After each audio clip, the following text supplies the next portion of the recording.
अब हम यहाँ देख लेते हैं, एक और आउटपुट डिवाइस हमारे पास होती है, प्रोजेक्टर। दो तरह के प्रोजेक्टर हैं।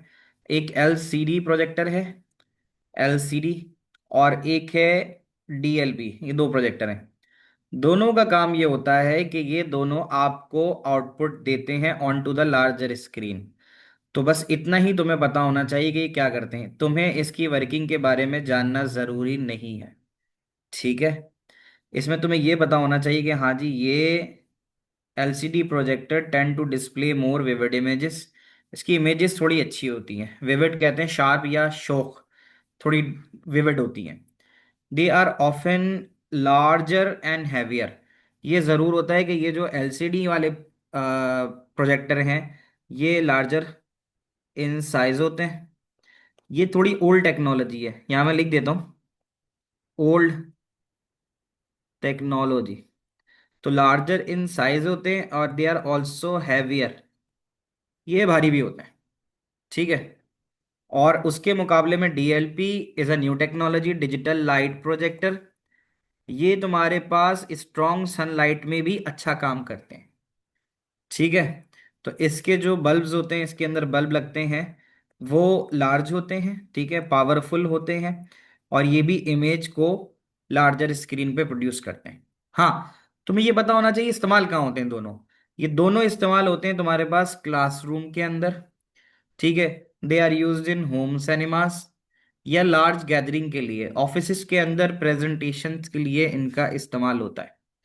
ये बातें तुम्हारे लिए इनफ है इसकी इंफॉर्मेशन। यहाँ देख लो, कलर इसके अच्छे हैं, इसकी लॉन्गविटी अच्छी नहीं है। वक्त के साथ साथ इसका लैंप पुराना हो जाता है, तो जिसकी वजह से ये डिम पड़ना शुरू होता है। अगर तुम्हारे स्कूल में पुराने प्रिंट ये लगे हुए हों प्रोजेक्टर्स, तो अगर तुम्हारे स्क्रीन बहुत अच्छा इस वो प्रोड्यूस कर रही है रिजल्ट स्क्रीन, तो इसका मतलब है वहाँ डीएलपी लगा हुआ है। और अगर तुम्हारे पास कोई स्क्रीन बहुत अच्छी नहीं आ रही है, तो इसका मतलब है तुम्हारे स्कूल में पुराने एलसीडी प्रोजेक्टर्स लगे हुए हैं। ये बात समझ रहे हो, ठीक है। और एनर्जी कम इस्तेमाल करते हैं, बल्कि एफिशिएंट है इन टर्म्स ऑफ एनर्जी, लेकिन ज़्यादा जो हम बात करें, जैसे ये वाले जो होते हैं ना डीएलपी, क्योंकि डीएलपी प्रोजेक्टर बहुत अच्छी, कह सकते हो कि शार्प इमेजेस देते हैं, हायर रिलायबिलिटी, लॉन्गविटी। ये वाले प्रोजेक्टर्स रिलायबिलिटी अच्छी है, वजन में कम होते हैं, लॉन्गविटी का मतलब है ज़्यादा चलते हैं। क्वाइटर देन एलसीडी, ये शोर नहीं करते। कंट्रास्ट रेशियो अच्छा होता है। Less efficient in their use of energy, ये एनर्जी ज़्यादा इस्तेमाल करते हैं डीएलपी प्रोजेक्टर के अंदर। ये क्या करते हैं, ज़्यादा इस्तेमाल करते हैं एनर्जी। क्या ये बातें तुम्हें याद तक समझ में आती हैं? तो इसमें इससे ज़्यादा है भी नहीं। अगर हम बात करें इन टर्म्स ऑफ प्रोजेक्टर, तो फिर ये यहाँ पर इसमें इसका ज़्यादा ये कह सकते हो पार्ट नहीं है। ये बात यहाँ तक तुम लोगों को समझ में आती है?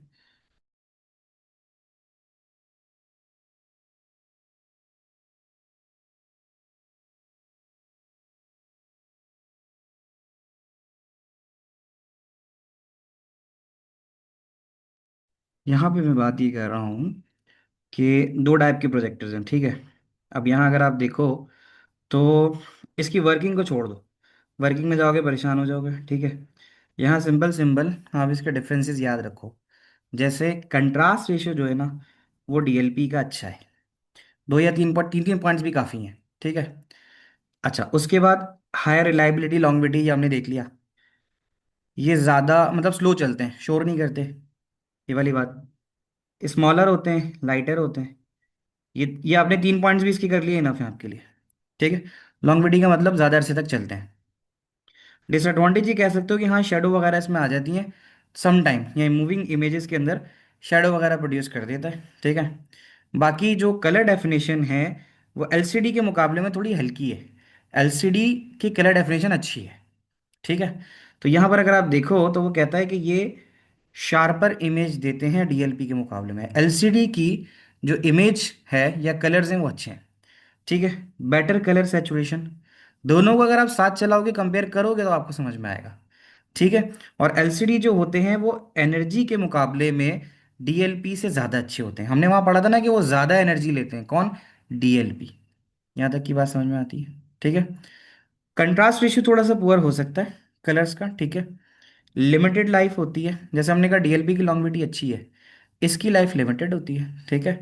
और कहता है कि since LED panels are organic in nature, they tend to degrade with the time. LCD projector एक कमरे में लगाओ, दूसरे कमरे में डीएलपी लगाओ, एलसीडी प्रोजेक्टर वक्त के साथ साथ उसकी जो लाइट है, उसका जो इमेज शेडो इमेज जो पड़ रही है, प्रोजेक्शन है, वो डिम होती चली जाएगी। उसके मुकाबले में डीएलपी अच्छा काम करेगी। तुम लोगों को बात समझ में आ गई? ठीक है। अच्छा, how to solve this, what is. यार इन सब चीज़ों में नहीं जाओ, जो चीज़ें ऐसी हैं जो वर्किंग का पार्ट नहीं है, उस पर मैं खुद भी टाइम नहीं लगाना चाह रहा कि उसके अंदर मैं जाके 4 5 10 मिनट जाया करूँ।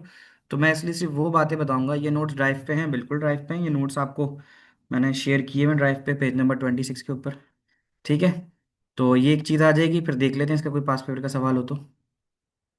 विच हैज़ बेटर क्वालिटी, बताया ना, बेटर क्वालिटी तुम्हारे पास जो है वो एलसीडी है।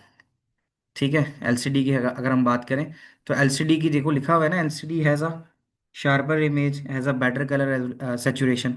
तो ये 2 पॉइंट्स इसके फ़ायदे के हैं।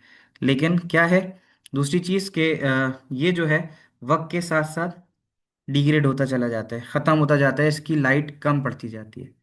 ठीक है। इसको छोड़ दो अरसलान के, ये क्या होता है क्या नहीं होता, ये सिलेबस का पार्ट नहीं, तो इसके ऊपर मैं जा भी नहीं रहा इतना। ठीक है। ये पुराने ज़माने की टेक्नोलॉजी इस्तेमाल होती थी। जैसे कोल्ड फ्लोरेसेंट, चलो तुमने पूछ लिया है, तो ये इस तरह से समझ लो कि जो ट्यूबलाइट्स के अंदर या पुराने टीवी के अंदर कभी अगर फट गया, टूट गया, तो उसमें से एक पाउडर निकलता था, कभी आपने देखा हो, या पुरानी ट्यूबलाइट अगर आपने देखी हो, तो उसके अंदर पाउडर्ड मटेरियल होता था। वो पाउडर्ड मटेरियल के ऊपर जब इलेक्ट्रॉन फायर होता था, तो फिर वो ग्लो करता था। ठीक है। तो ये सब था। तो मैं यहाँ तक की सारी बातें समझ में आ गई एलसी ये प्रोजेक्टर्स के हवाले से। इसका पास पेपर का क्वेश्चन देख लो, ये एक ही आया हुआ है। तो बताओ, if I say this as A, this as B, तो अब आप लोग बताओ ए के साथ क्या जाएगा, बी के साथ क्या जाएगा।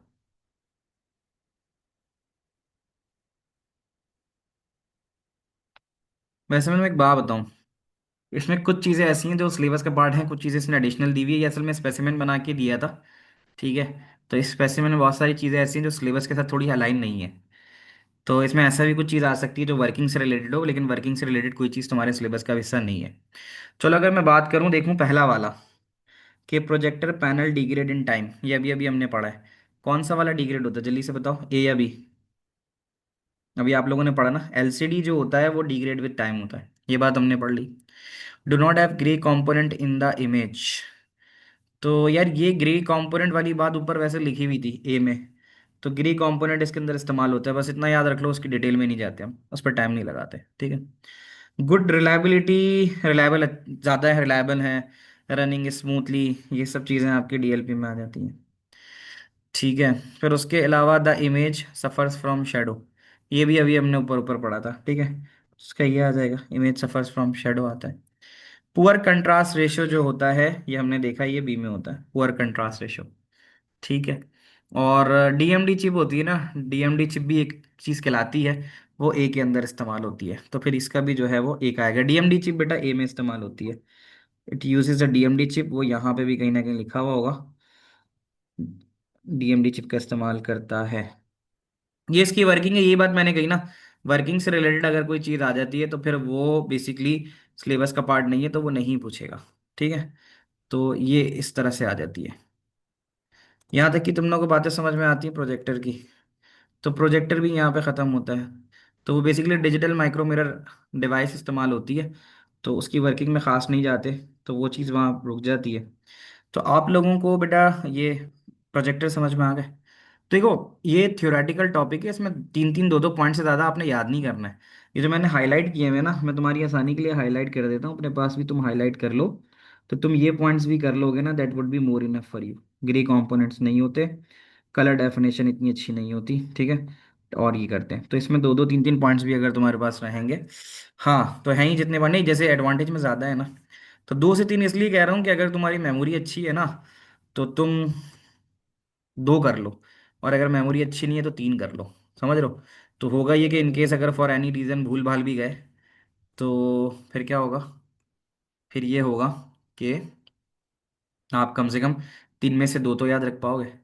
बच्चों यहाँ तक बात समझ में आ रही है, क्लियर है? आज हमारा ये वाला टॉपिक भी जो है वो कंप्लीट होता है। तो कितने बच्चों के फुल मार्क्स आए इसके अंदर, जो मैंने अभी कराया है ये वाला इसके पास पेपर? कितने बच्चे ऐसे जिनके फुल मार्क्स हैं। प्रोजेक्टर वाला पार्ट यहाँ पे फिर हमारा एंड होता है।